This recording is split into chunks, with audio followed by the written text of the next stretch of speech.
Superman's first simulcast weekend at the box office, as it still has well over 2,000 screens to its name, ended up getting negatively impacted by its digital release on Friday. And yeah, as you can see, it still hasn't gotten over $600 million.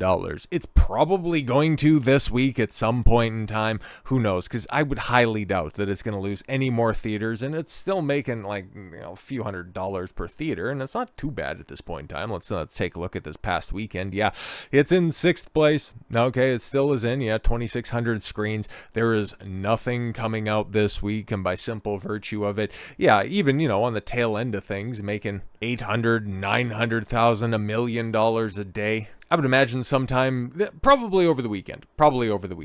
It'll get to $600 million, and all of those Gunn gooners, they will be absolutely over the moon about this. And yeah, they will finally be able to say, hey guys, Superman was a hit at the domestic box office. But you also take a look at the rest of that list, and well, yeah, because these are specifically the domestic box office and the top 5 films coming out of the DC, whatever iteration you want to call. Now, obviously, yeah, Dark Knight up there at 533 unadjusted for inflation dollars. Yeah, that's pretty damn good, and I don't think I'm breaking any new ground on this. Justifiable in its performance, okay, building off of the legacy of Batman Begins, and then, well, what else do we need to say about Dark Knight that hasn't already been said?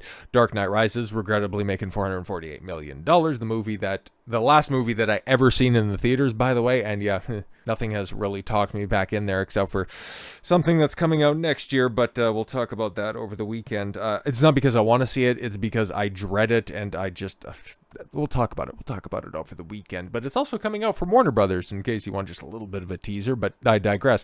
And then, yeah, then you got Wonder Woman, and then you got the bane of James Gunn's existence in The Batman at $369 million. Spoilers, Superman is never going to touch that, just like it's never going to touch the worldwide box office of Man of Steel. Under every metric you look at it, James Gunn's virgin outing for the DCU has failed. It's a failure. It's a flop, and all of the cope that you put out there for it is never going to make it successful. And this will serve as the high water mark for DC films moving forward. Because what do you got coming out next year? Supergirl? You think it's going to make more than Superman?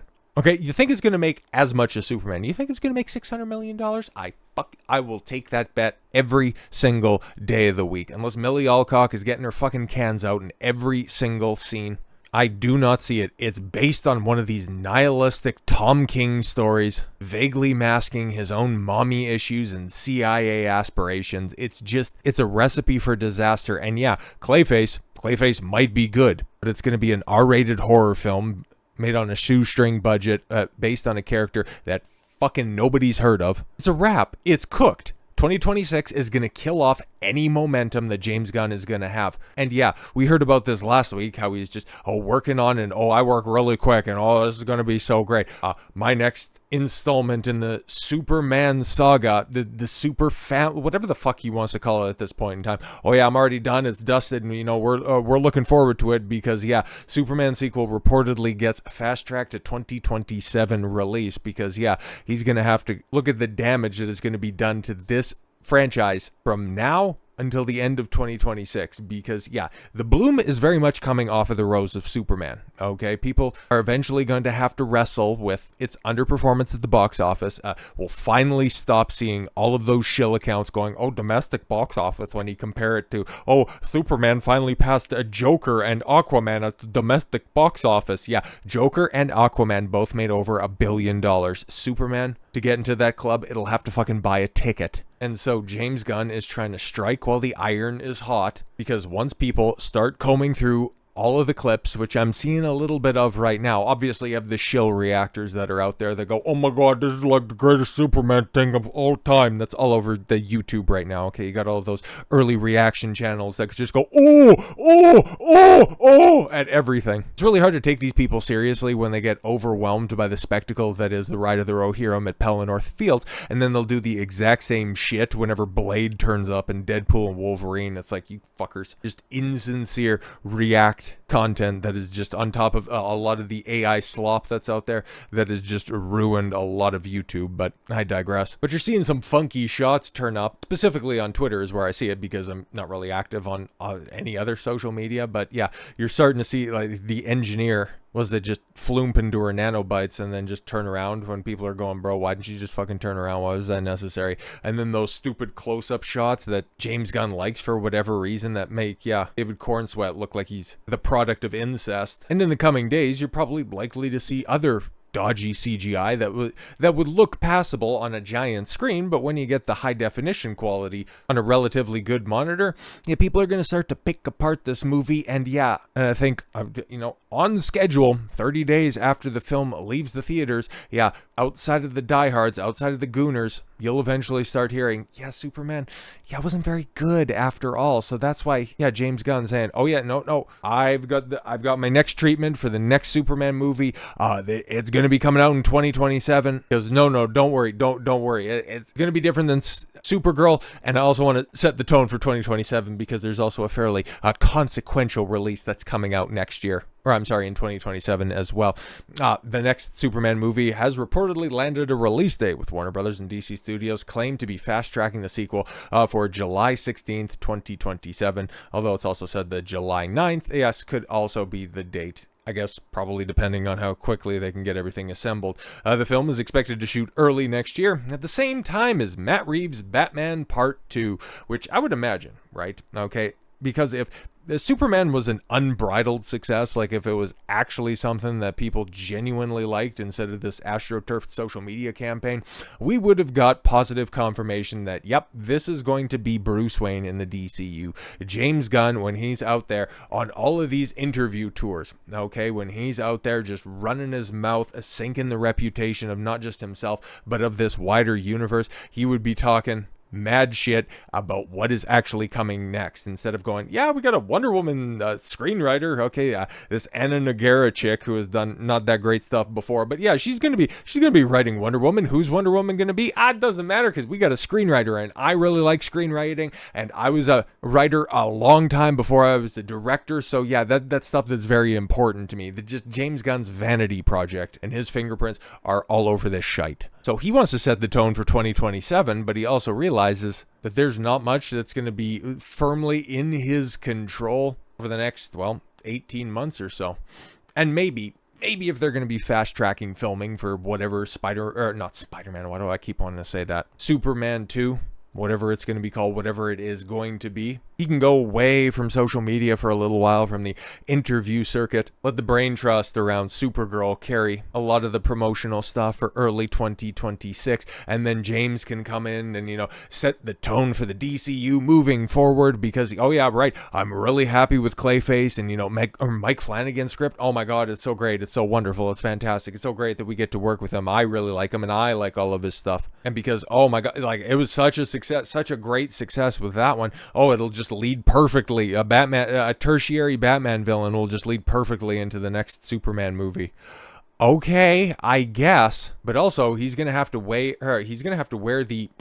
I don't want to be too negative about this because I haven't watched Peacemaker season 1, haven't really heard anybody defend it either, and that was a long fucking time ago at this point. But yeah, Peacemaker season 2, like from what I see, it looks like shit. But okay, cool. Maybe it's great, and hey, maybe this will actually boost the reputation of the DCU. You can hear my sarcasm and my trepidation on that. But yeah, no, maybe that'll just go ahead. Okay, maybe that'll just buoy this floundering franchise towards the end of the year to whatever other animated slop they have on the fucking horizon that nobody's going to talk about. But no, because he's so closely tying this, because season 2 of Peacemaker is the natural follow-up to the Superman movie, a PG-13 rated all ages affair, leads directly into a hard R gore fest. This is why, outside of his closest sycophants, nobody takes this guy seriously. This is the public perception moving forward. Peacemaker Season 2 press tour proves James Gunn will continue to put himself at the center of DC marketing. And yeah, it's been old for a while, okay? As people have talked about Pedro Pascal fatigue, and that was definitely, that was the cause du jour leading into the Fantastic Four. Funny how that never really bore out after the film released. In fact, he was kind of praised by a bunch of people for his performance because, yeah, he's he's a decent actor. He's fucking cringe on the interview circuit, but he can at least get it done in front of the camera. James Gunn, on the other hand, yeah, he's insufferable both behind and in front of the camera, and he continues to make everything about him. Why does he do that? I'm sure that there's some cope out there in so much as, yeah, you know, he can take the slings and arrows. You know, he will be your martyr because he has so many other inexperienced or lesser accomplished people around him, like David Corenswet. Nothing against him. It's just, you know, he's never been in the limelight the same way James Gunn has put himself, or I'm sorry, that he's been presented with before in his career. So he knows how to handle and comport himself. Or is it that he unironically thinks that he's doing a good job by putting his name and his branding on everything? And that by just a sheer force of will, by just a sheer content avalanche, he will be able to snuff out any light and any hope for Matt Reeves and his take on Batman? Because that's really what it's seeming like. And especially if it's true that he's going to try to big dog Batman Part 2 by coming out with Superman 2 a few months beforehand. Now, in any other point in history, you know, hearing that there was going to be a Superman and a Batman movie in one calendar year would have been big news. But now it just looks like the desperate attempt of a feckless studio head, knowing that his most recent release was a failure, and what is coming up next on the docket looks like fucking trash. But no, okay, let's get some other takes on this. Okay, when Superman launched its marketing campaign, many fans were surprised to find the spotlight wasn't on the Man of Steel, it wasn't on Corenswet, the new Superman, Brosnahan, the new Lois Lane. The spotlight was on James Gunn. Even if the actors themselves were being interviewed, it was more often or not, yes, about James Gunn. Because yeah, if you've seen any of the other interviews or any of the little snippets that DC or Warner Brothers was releasing, it was all either about James Gunn or it was about other people bigging up James Gunn. It was fucking insane, and it remains as much. So every trailer introduced by Gunn, every press cycle led by Gunn, every interview on Gunn. It's just a marketing strategy. It's brand exercise when he makes himself the product in a way Kevin Feige, yeah, has never done at Marvel, which, yeah, Feige has presided over a whole different kettle of failures. Okay. Flop after flop, failure after failure, and whenever he does address a situation, you just kind of know that he's not talking about the right thing and why it failed. Oh, the Marvels was bad because it didn't have enough executive oversight. Oh, that's Bob Iger. Just going to show, you know, just how deep the rot of creativity is over on the Disney side of life. When it comes to Warner Brothers, just they're shifting goalposts when it comes to the success of Superman. I mean, that's just emblematic of why James feels so emboldened to lie every time he is asked a question. And so, yeah, James Gunn is talented. It's been a while since anybody's seen that talent. But a universe, yes, built around one man's ego isn't much of a universe at all. Exactly. And so what, Peacemaker comes out this week? I think it debuts either this week or by the end of the month for sure.